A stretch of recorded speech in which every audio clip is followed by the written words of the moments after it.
Well, good afternoon. I'd like to start by just saying a huge thank you for the invitation. I think it's been a fascinating day, and although we've looked at history, we've looked at current practice, so maybe now we finish by looking forwards. So I'm a research associate with the UNESCO Chair in Cultural Property Protection and Peace at Newcastle University, but I'm also the Secretariat, or part of the Secretariat for Blue Shield International, which is an NGO protecting heritage in conflicts and disasters. And I was asked to come here today to talk a little bit about that and about the wider topic. And so we talked a lot about restitution, about looting, and actually, I'm going to turn that question and say that is all based on the assumption that disaster is going to happen and you can't avoid it. So let's think about that actually, and about the steps you can take under international law. That's my research interest, is the 1954 Hague Convention for the Protection of Cultural Property in the event of conflict.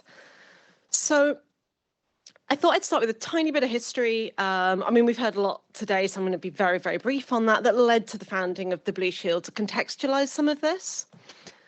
So Heinrich Heine said in one of his plays in 1821, where they burn books, they will in the end burn people too. So whilst we agree people first, and I'll give some examples of that, I think, it's very clear from today the two are completely indivisible. So I picked I could pick 1,000 examples easily, but I just picked a few. This is the German destruction in World War I of Louvain, where the 18th century university library and several 100,000 books and manuscripts were lost. There was widespread public outcry among the Allies and a massive propaganda campaign based on that kind of damage, which sort of portrayed this moral imperative that the Allies had to come together and protect heritage against barbarism. But actually, on the German side, it led to the establishment of the first art protection unit in an army, the Consortium. So there was actually a kind of division between the propaganda campaign and what was happening in practice. This wasn't about attacking people or even attacking culture. It was collateral damage. The weaponry at the time is quite inaccurate, putting it mildly, and there was widespread destruction throughout the war. Of course, in the 1930s, so prefiguring the massacre of the Jewish people, we had the book burning by the Nazi parties, going back to that link again of people and heritage, and the very, very sad realization of Heinrich Heine's words there. Going to content warnings, I apologize for the next slide. I have grayed out the picture, but it is a disturbing image. I'm jumping into the war in former Yugoslavia, where this is a picture from one of the human rights reports, where they talked about how the people were killed and then they were thrown into a mass grave, and their mosque was demolished with them, right down to the foundations, and the mosque was put on top of the bodies of the people, and that was what was used to fill it in, that real link between the people and their heritage. Obviously, libraries were affected in that situation as well. I don't think anybody doesn't know about the National Library of Sarajevo. And this, again, I just want to highlight the role of the curators here. There were snipers placed on the building to try and stop people going in to save those books. And this is Ida Butorovic. She was 32 years old, and she was killed on the way home from trying to save the collections by a single mortar shell. There are plaques remembering that destruction. I picked this one because I quite like the comic book depiction of Alia, who worked to save the library in Iraq. She knew the war was coming. The Iraqis had said, don't take any action, everything's fine. And she started smuggling books out under her clothes, into her car. She took them through the restaurant at the back of the library. And in the panel I've got here, the war gets closer until the library catches fire. But actually, at that point, she'd saved a huge amount of the collection, which was fantastic. But it was events like this, and particularly Yugoslavia, but not only, that led to the founding of the Blue Shield. Now, our founders were representatives of IFLA, of ICA, the International Council of Archives, of ICOM, the International Council of Museums, and ICOMOS, the Council of Monuments and Sites, although the idea to create the Blue Shield does actually go right the way back to 1954 in the Hague Convention. But it was in 1996 that these four organisations came together to realise it. And so I thought, since IFLA asked me here today, I would actually start with a great quote by George Mackenzie, who was the IFLA founding representative. And he said one of the factors that stimulated the formation of the International Committee of the Blue Shield, which today is Blue Shield International, was the experience of the crisis in former Yugoslavia. Cultural heritage was shown to be profoundly at risk, while the reaction of the professional community was uncoordinated and inefficient. For example, multiple missions were mounted to Sarajevo, and whilst doubtless helpful in showing solidarity with professional colleagues there, these were generally carried out in ignorance of each other, and valuable opportunities for sharing information and resources were missed. The Yugoslav experience also demonstrated clearly how buildings and their contents were inextricably linked, and how cultural heritage property of all types had been destroyed. There was clearly scope for increased cooperation, and it was that cooperation that led these 4 founding organisations to come together. To give an example from the ICOM representative, Patrick Boylan, I remember at the opening reception of the Redenci meeting on the Slovenia-Austria border. During this, I introduced 2 very senior book and archive conservators to each other. One worked in the archives and the other worked in the libraries. Both had big teams and expertise in dealing with damaged paper and conservation problems related to paper and similar materials. They both worked in the same country. They both worked in the same ministry. They worked at opposite ends of the same government building in the national capital, and they had been working there respectively for about 25 and 21 years. And yet they had never met one another. From a conservation standpoint, we were able to hammer away the point that if you have a threat or a disaster, you need to look to the whole of the conservation and cultural heritage family for support. And it was this idea of coming together that led to the founding of the Blue Shield. So today we have our national committees around the world. There are 30 existing now and about 7 more going through the paperwork, with more coming to us all the time with expressions of interest.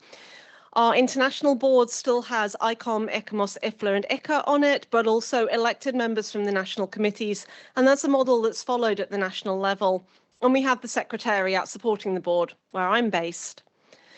We're named after the distinctive emblem in the Hague Convention that identifies protected cultural property. It's the cultural equivalent of the Red Cross, and it has a similar but not the same legal standing.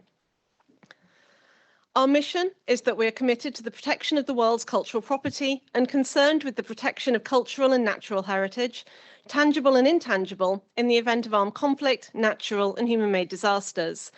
And we see ourselves as the space between the heritage sector, the humanitarian sector, and the uniform sector. Those 3 groups who all come together with a role to play in the protection of cultural heritage. And they may have different starting points and different methodologies, but we're the space that tries to bring them together for the betterment of the communities whose heritage is affected. But of course, that operates within the context of politics, law, and of course, the media. So like I say, we're based out of the Hague Convention, but that has the wider context of the laws of armed conflict and wider humanitarian law, and the UN and UNESCO strategic agenda. Our ethical principles emphasize that, like the ICRC, we are independent, impartial, and neutral. We will work with all parties in the conflict to protect cultural heritage, and we also espouse joint action, professionalism, respect for cultural identity, and of course, we're not for profit. We have 6 areas of activity, but I'm only really going to talk about proactive protection and risk preparedness and legal compliance now.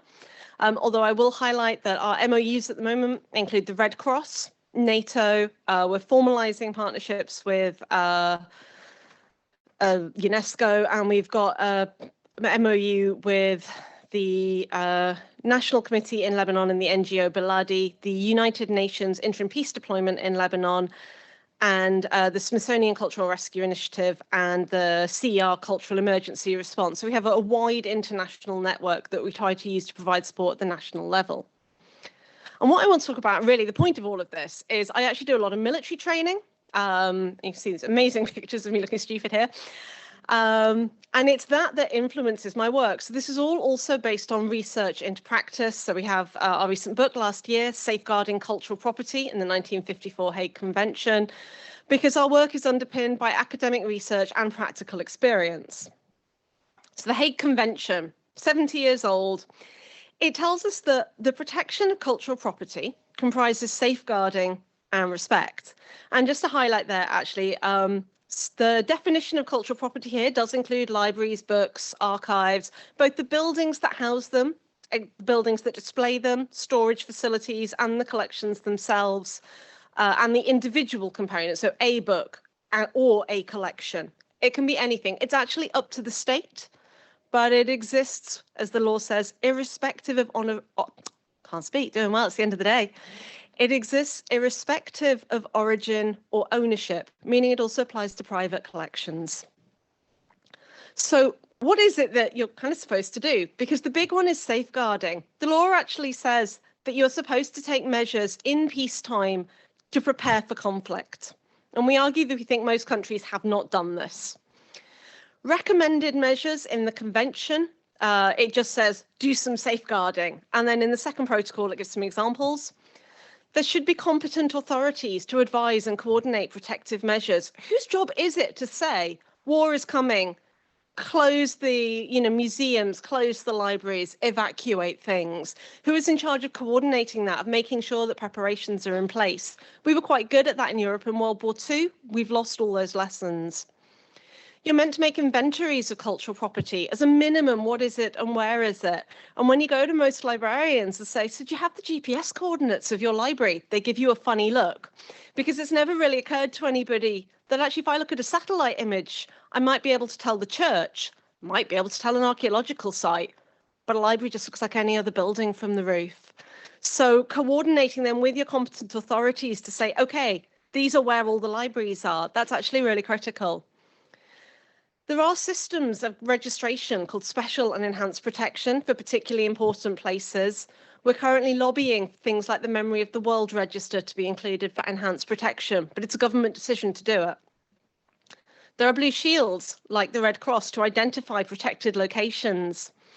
And then there's planning for fire, structural collapse, and then after all of that, to take your collections out the way of conflict, not just to the next building if there was a flood, but actually out the way of the fighting. And all of this then feeds into respect, which are military obligations for state parties intending to operate in good faith, but they're supposed to not use cultural property for surroundings, which will expose it to destruction or damage, and refrain from acts of hostility against it, unless military necessity requires it, if there is no other good choice. But again, that requires them knowing what it is, where it is, how to do that.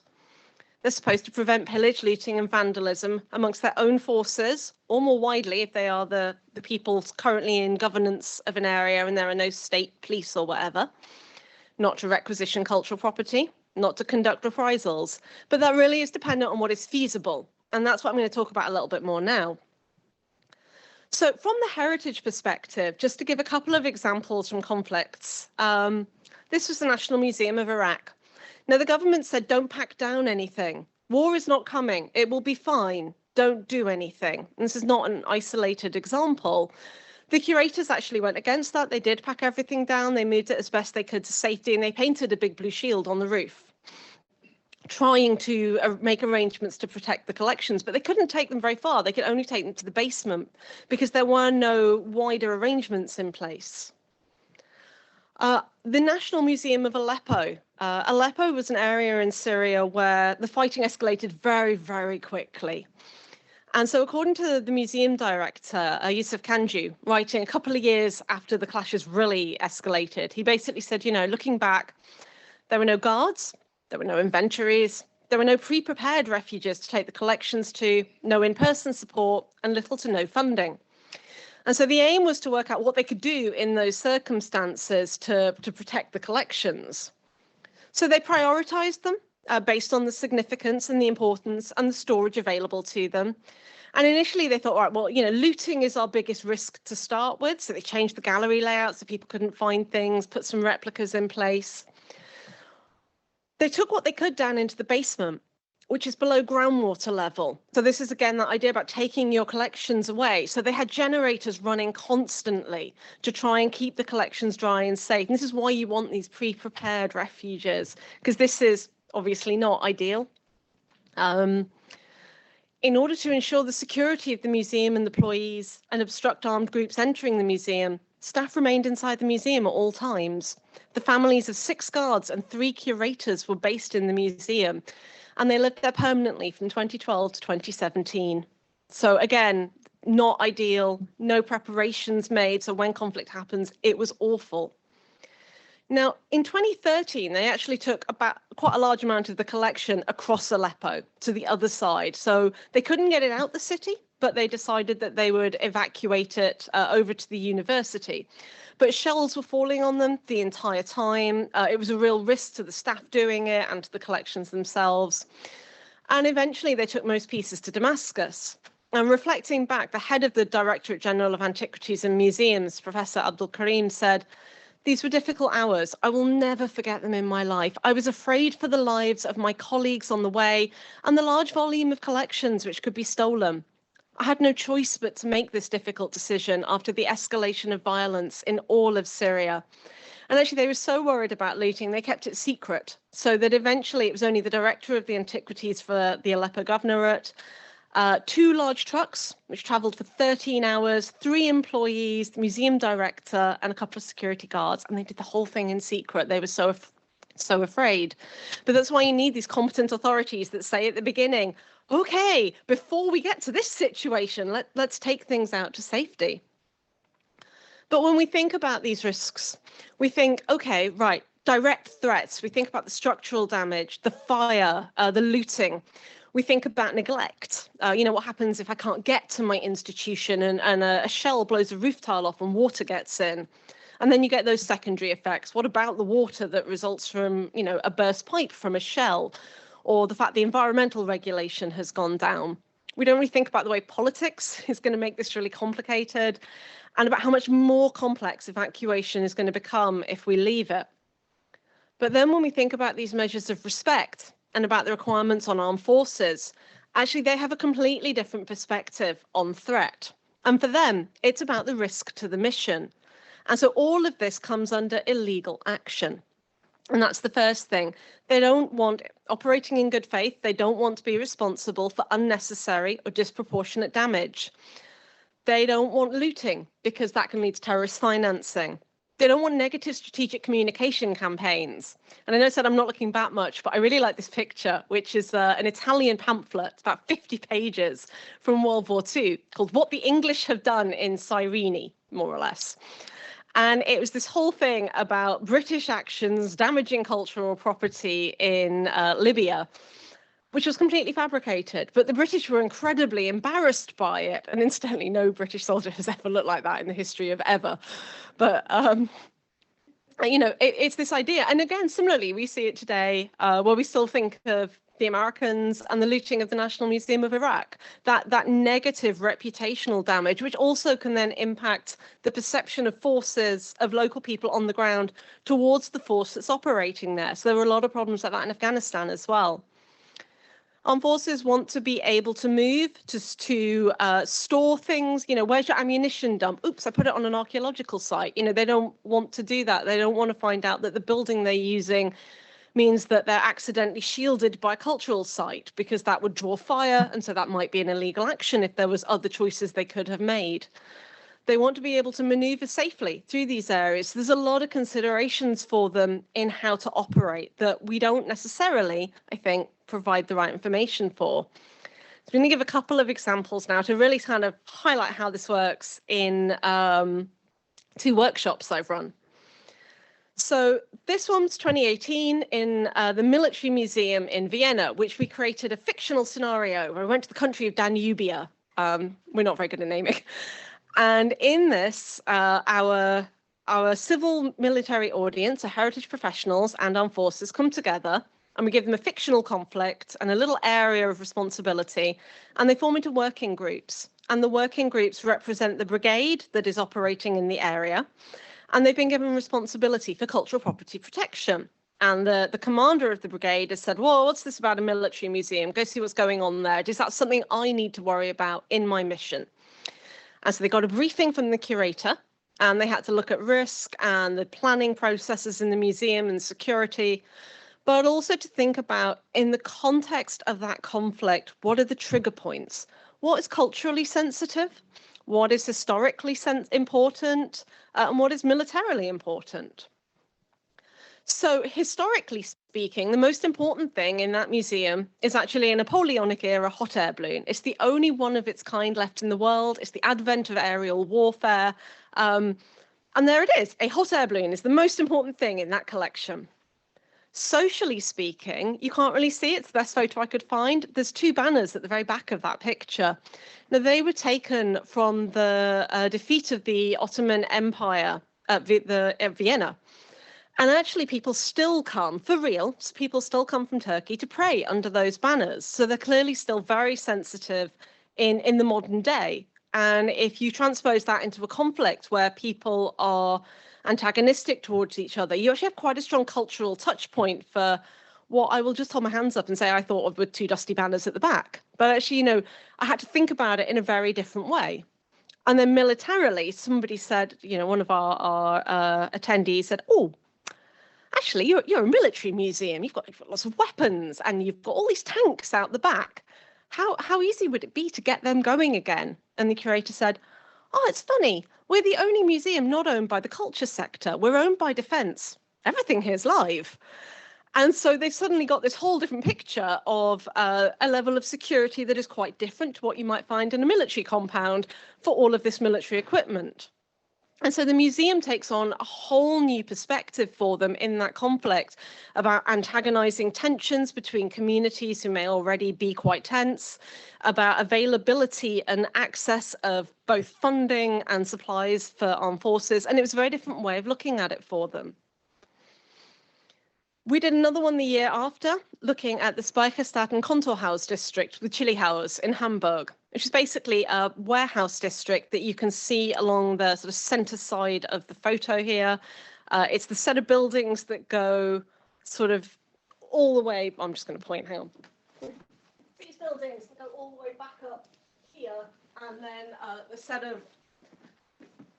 set of office blocks next to them. So we gave them a tour from the World Heritage Site Coordinator and said, okay, here is your fake conflict again. We're worried that armed groups are going to operate in this area. You can't just rope it off because that's not how fighting works. People will use this area. How are you going to protect it? What information do you need? I gave them the World Heritage Report. It's a really good one. It's quite a recent one. It's 800 pages long. And it took me 3 hours to work out for one cultural site what is there. City of warehouses, 15 warehouse blocks, 6 ancillary buildings, canals, bridges, walkways, 8 large office complexes, cobble streets, remnant railway tracks. And collectively, this is what forms the outstanding universal value that you're required to try and protect. But working that out was really, really difficult. And the site also contains 8 or 9 museums and a couple of adjacent ones. Our guide didn't know if they had emergency planning. She didn't know who the point of contact was in the museum. She didn't know what the security arrangements were because that's not her job. But actually, whenever I've worked with armed forces, getting them to think beyond the World Heritage sites is a challenge. And at the World Heritage level, that information isn't collected or coordinated. So there's no easy way to distribute the information about what there is and where it is. And in fact, in one case, we only learned that one of the museums was the National Tax Museum because one of our attendees had visited it before. So it has national significance and a huge amount of paper records. So when we were thinking then, well, how easy is it to protect an area of cultural property? How do armed forces distinguish that this is cultural property and this isn't to apply the military requirements in international law? Do we actually know in a list what the cultural property is? Your library, your archive, where it is. How big is it? Is it one building? Do you have a complex? What within that is significant and who to? Is it culturally significant? Is it just, worth a lot of money if somebody were to steal it? Is there on-site security? Are there points of contact? When we think a lot about the pandemic, actually, a lot of the measures were similar. We found that a lot of institutions closed, and either you had curators on site who knew nothing about site security, or you had security staff who knew nothing about collections care. And in a conflict where staff cannot get into their institutions, you're going to have the same problems. But yet most sites don't think of these problems in that way. The requirements for conflict are very different to disaster planning. And so then when we turn to the armed forces and say, well, you have to protect these places, they're only legally required to do what is feasible for them. And as a heritage sector, we're actually not making that very easy for them. And so that's where a lot of our research comes in at the moment, in looking at ways that we can improve that. So, for example, I was at a NATO meeting 2 weeks ago. No, time is passing, 4 weeks ago, when NATO were looking at their cultural property protection policy. I've sat with a number of armed forces who are looking at how they can create military specialist units. But I think at this point, armed forces are waking up to the fact they have these responsibilities. But as a heritage sector, I think we're still quite behind. And so there is a real role for heritage professionals to play here. And so I'm going to leave you with that thought of, have you prepared? Thank you very much.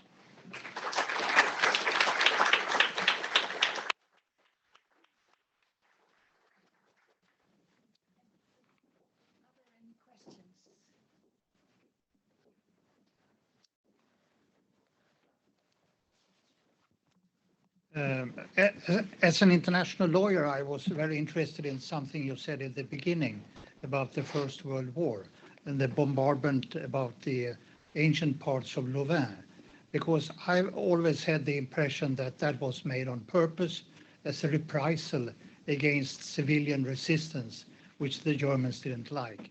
But I think you said that it was collateral damage, that it was not on purpose, but something that happens in war.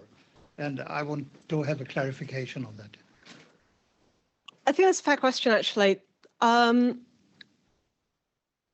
I suppose the modern definition of collateral damage is that it is the accidental or unintended destruction of something that is not a target, although it may be adjacent to that target. In that sense, I think we struggle to apply that retrospectively, going back to a lot of what you said about retrospective law. But I think the problem I have with a lot of the analyses of World War I and World War II is that the weapons were just so indiscriminate that in a lot of ways, yes, they targeted the area, but were they intended to absolutely flatten it and burn the library and destroy everything? Unclear. Because, it was so indiscriminate. But yes, I suppose that's fair. Civilian resistance was a big factor as well, definitely. Because I still think that the main purpose was a reprisal against the civilian population in Belgium. So in that sense, it was purposeful. Yeah. But you might be right that they didn't see how much harm and damage they would create by these military actions. Perhaps that is true also. I mean, to be fair, you may well be right. I mean, there's certainly plenty of examples later on that I could probably talk more easily about World War II, where they were quite literally intending to, carpet bomb and flatten whole areas. So you may well be right, actually. Okay, thank you.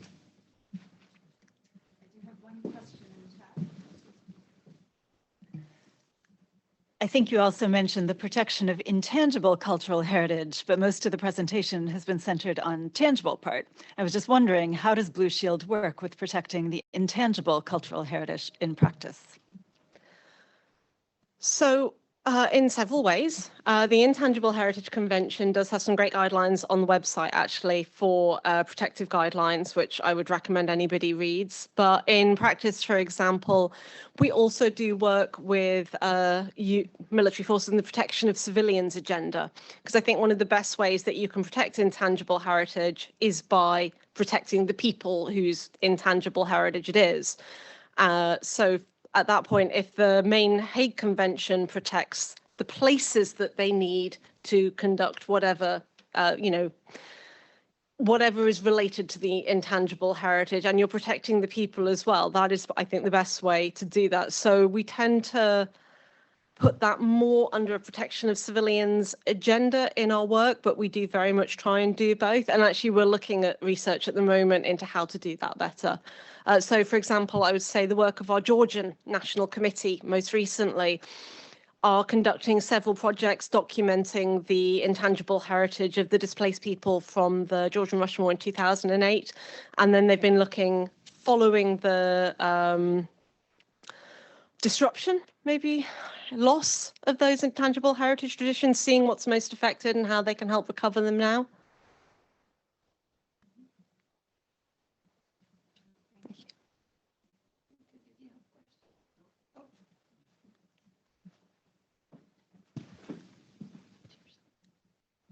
Thank you, Emma.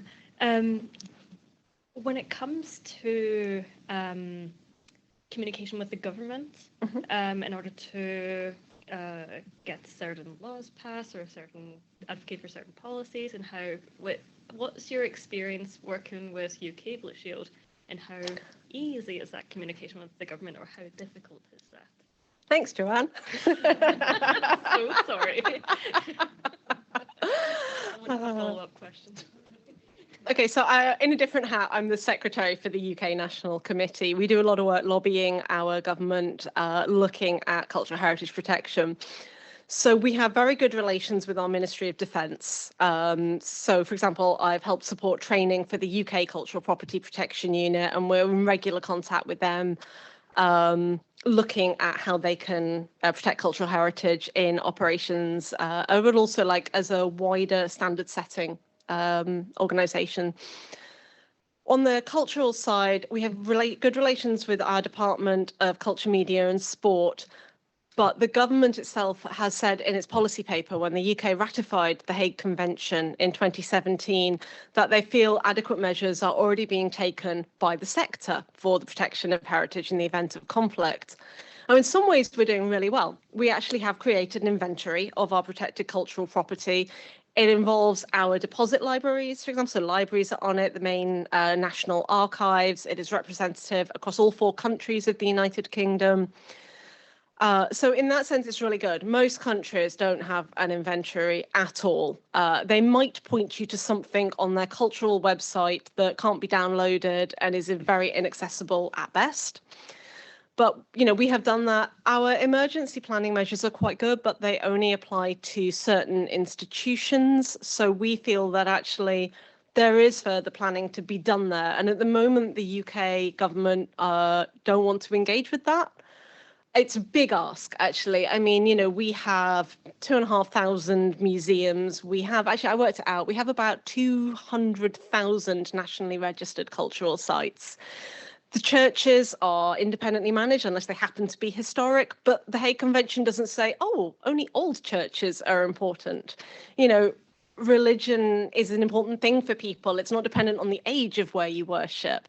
So there are measures that we think could be undertaken with regards to other cultural property that aren't managed by the cultural sector in that way.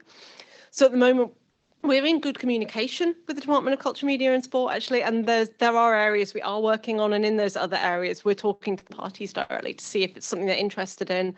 Maybe they are, maybe they're not. It's an expensive ask, let's be fair. There are countries who didn't sign the Hague Convention because it's too expensive. Sweden originally was one of them, actually. It went to the drafting conference for the convention, and then the government didn't sign it because it's like, wow, that's going to be expensive. They have done since, but you know, we have to be realistic, and sometimes it's small steps till we can get where we want to be. Final question. This is very quick. I'm just going to say for the record that we have a comment strongly urging IFLA to become a signatory to the campaign for the abolition of nuclear weapons. So I don't know if you have any comment about that, but we have a commenter who feels very passionately that IFLA needs to do that. I don't think it's for me to comment on behalf of IFLA. Sorry. It wasn't really a question for you. Final question. Sorry. I was just thinking about protecting digital material, such as digital archives of museums and libraries. Is that something you consider? Very much so. I'm just going to take off all my hats and say, in my personal opinion, I think there is a danger in over-focusing on digital archives, by which I don't mean the archives of like web crawling and things, but I mean like the digital inventories and everything, because you only make a digital backup in the assumption you're going to lose the original. And I think too often digitization of collections is done instead of taking measures that would prevent the loss of the collection, because we didn't lose anything, doesn't generate any photos, funders aren't interested, but oh my God, look at this beautiful 3D model of something. Everybody gets very excited and it's easier to generate funding. But with regards more generally to digital collections, for example, the digitization of inventories so that you can monitor what's lost, that's really important. It's very difficult because too often it's stored on site, so it's just as much risk as the actual collection. And so preparations to store it off site are really, really important. And at the moment, we're also looking into cyber threats, which are obviously primarily targeting digital inventories and digital archives. And that's a really big problem because, again, certainly smaller institutions, the more we ask, the more they're just not prepared for that at all, because too many things are done from love, not from funding. And that's kind of how our sector operates, right? We're here because we love it. But it means that we are wildly unprepared for a lot of the threats that are really out there. It's definitely something we're aware of, but cyber is such a big problem because it moves so quickly. Okay, thank you. Will you join me in thanking Emma once more?